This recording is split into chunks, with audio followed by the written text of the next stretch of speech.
Apakah ada komitmen Presiden Prabowo tentang ini?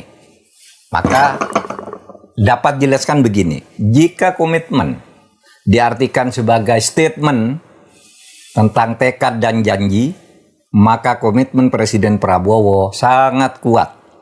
Selama 14 bulan memerintah, Presiden Prabowo sudah selalu menegaskan akan memberantas korupsi dan menegakkan hukum demi masa depan Indonesia yang lebih baik.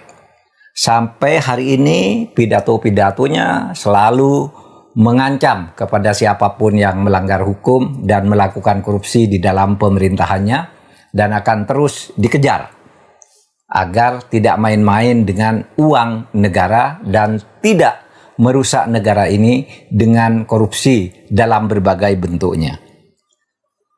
Itu yang dinyatakan sebagai statement tanpa pernah henti, dan kita melihat itu hampir setiap hari Presiden mengatakan itu.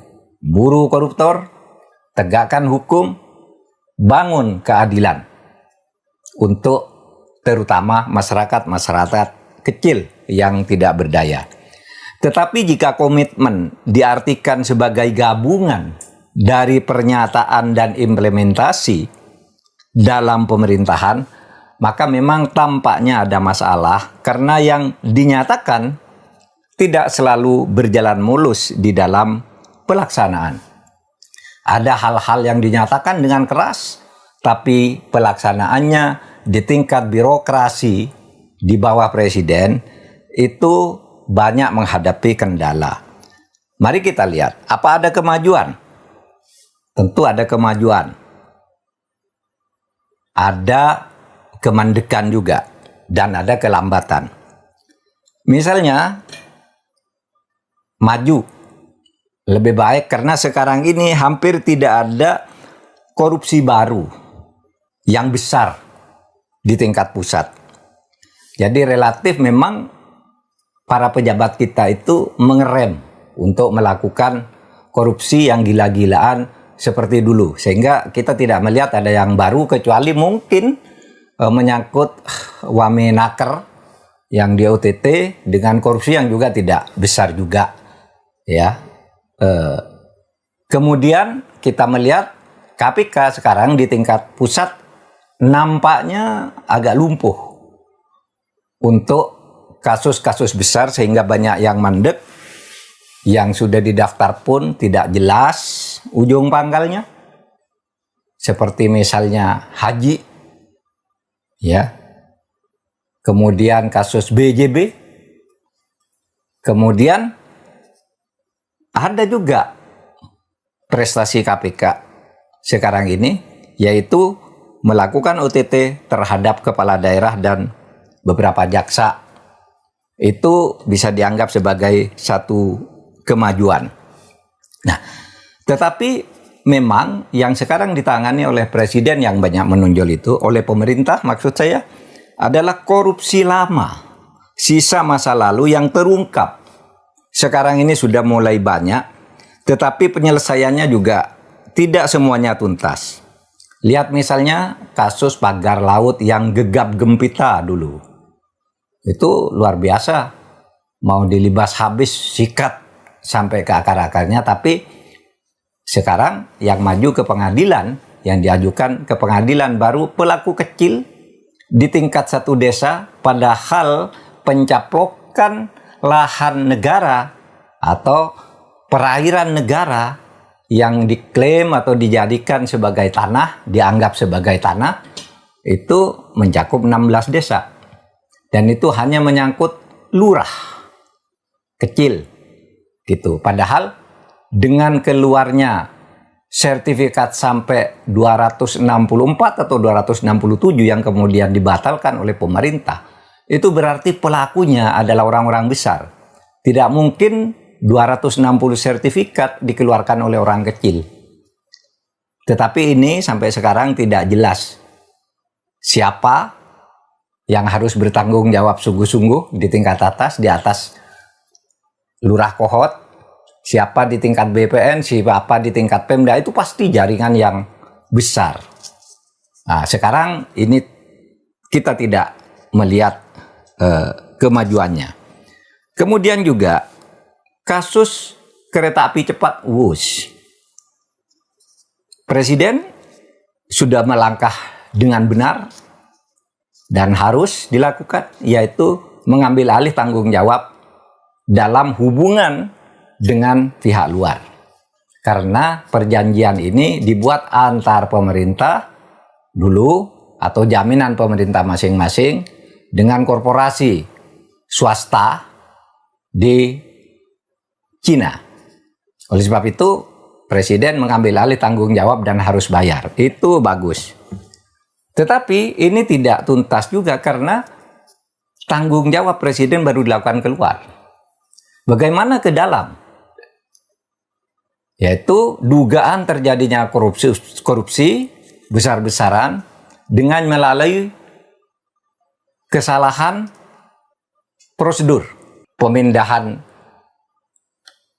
mitra kerjasama, pembengkakan biaya yang begitu besar, kemudian pengesahannya di DPR juga kita tidak pernah dengar karena pada waktu itu Menteri BUMN-nya tidak pernah berbicara dengan DPR karena DPR selama Menteri Rini itu nampaknya menolak untuk dihadirkan ke DPR. Padahal menurut Undang-Undang Dasar pasal 11 dikatakan setiap kerjasama dengan pihak asing yang melibatkan atau memerlukan biaya besar dari negara, maka harus dengan persetujuan DPR. Kontrak Wush dengan pihak Cina itu tidak pernah ada beritanya kapan dibicarakan dengan DPR dan mengapa menjadi besar, siapa yang bertanggung jawab, siapa yang nego, dan di mana dokumennya sekarang. Ini belum tuntas. Pertamina yang dulu gaduh menangkap 8 orang karena katanya ada minyak oplosan, itu ternyata sekarang sesudah maju ke pengadilan, tidak ada sama sekali dakwaan tentang minyak oplosan. Yang ada sekarang di pengadilan adalah kesalahan membuat kontrak yang dianggap manipulatif. Padahal perubahan-perubahan kontrak antara Pertamina dengan pihak yang sekarang didakwa maju ke pengadilan itu selalu dikonsultasikan dan ada surat dari BPKP bahkan dari KPK juga. Tapi sekarang maju ke pengadilan. Tapi oke, kalau itu ada korupsinya silahkan dibongkar. Cuma kenapa dulu sangkaannya itu minyak oplosan kok sekarang berubah menjadi kontrak kerja antara Pertamina dengan pihak lain yang sekarang diajukan ke pengadilan. Nah itu juga belum tuntas. Kuota haji juga KPK nampaknya mandek. Kasus Bank Jawa Barat juga itu mandek.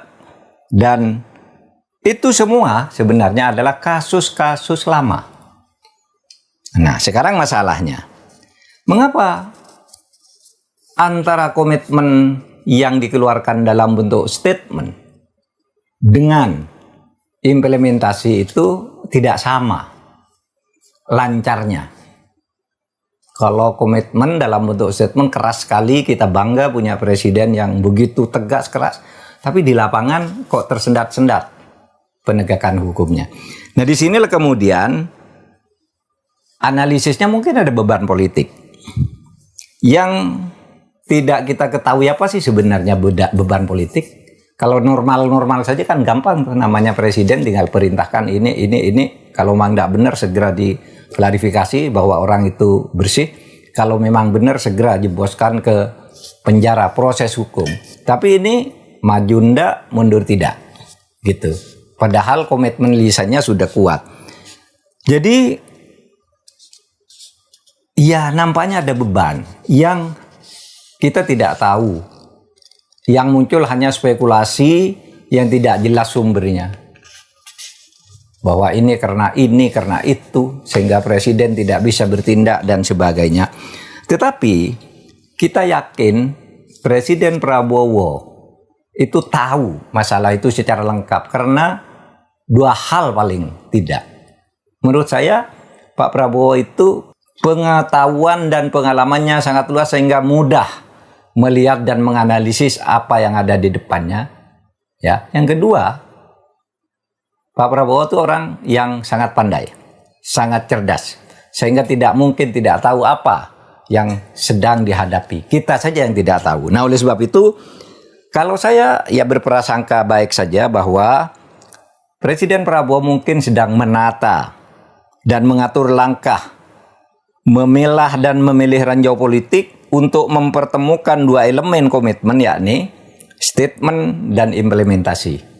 Sedang dipilah-pilah karena kita harus maklum tidak mudah, memang tidak mudah menyelesaikan ranjau-ranjau politik. Kalau hanya berpikir saklek hukum, tap selesai. Tapi ranjau-ranjau politik itu memang tidak mudah dihadapi dan diselesaikan dengan cepat. Oleh sebab itu kita berharap pada tahun 2026 ini Pak Prabowo sudah bisa lebih maju dalam memilah-milah urusan ini sehingga penegakan hukum dan pemberantasan korupsi berjalan lebih baik.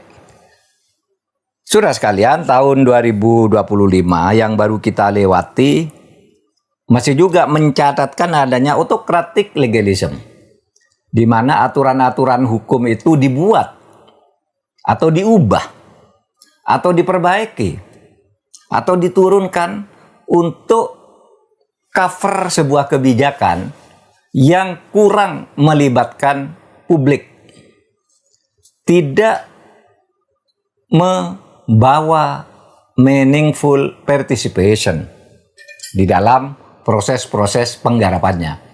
Itu yang banyak didiskusikan sejak awal tahun 2025. Mudah-mudahan di tahun 2026 kita bisa memperbaiki ini agar Indonesia maju dan lebih maju di bawah pimpinan Presiden yang sah secara konstitusional, yaitu Bapak Prabowo Subianto. Mari kita masuki tahun 2026. Assalamualaikum warahmatullahi wabarakatuh.